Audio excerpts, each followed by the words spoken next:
major move in the right direction. That is a step that needed to happen a long time ago. It's happening with Donald Trump.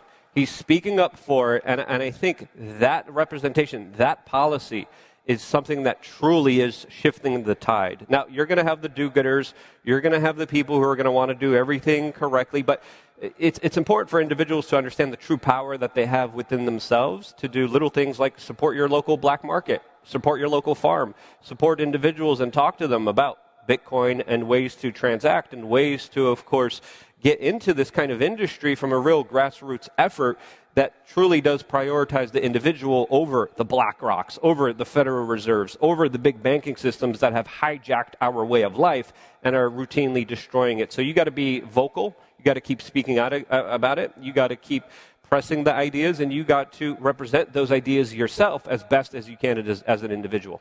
Nice. Ben, what do you think about the current political environment? And I mean, this is obviously a very political focused event now with Trump coming here and everything. What do you think about that? And how do you think that relates to sort of America's history and when we've been the greatest that we've been? Yeah, so I think it's, I'm going to go on a little bit of a tangent if that's okay with you. You got it. All right.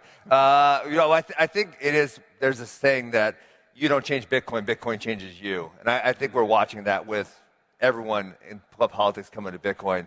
But, and obviously, Jimmy's informed my thought process a little bit. He's got a great book called Fiat Ruins Everything. You guys read it or no? Oh, man, we need more claps than that. Buy that damn book, people.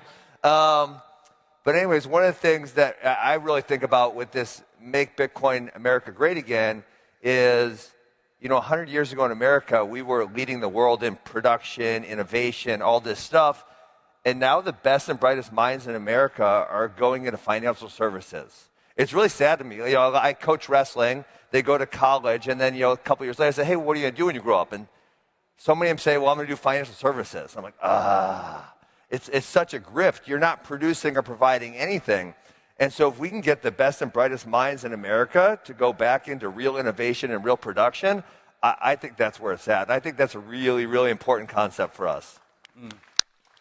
And it's important to understand that a lot of that is due to the presence of fiat money. And Richard Cantillon wrote about this in 1723, that when you have the money printer, manufacturing leaves because labor is cheaper elsewhere. What's happened since 1971? Every major manufacturer has left the United States for the cheaper shores of offshore stuff. This is why, when you're the world reserve currency, you hollow out your industrial base. And this is one of the things that the politicians are rightfully focused on, but they don't know the solution. The solution is getting rid of the dollar reserve currency. And, unfortunately, politically, that's not really popular because they can't spend, whatever they want. But this is a power that the market's going to take away from them eventually, or they're going to have to figure out some other way to do it, or they're going to just sort of have to suffer the consequences.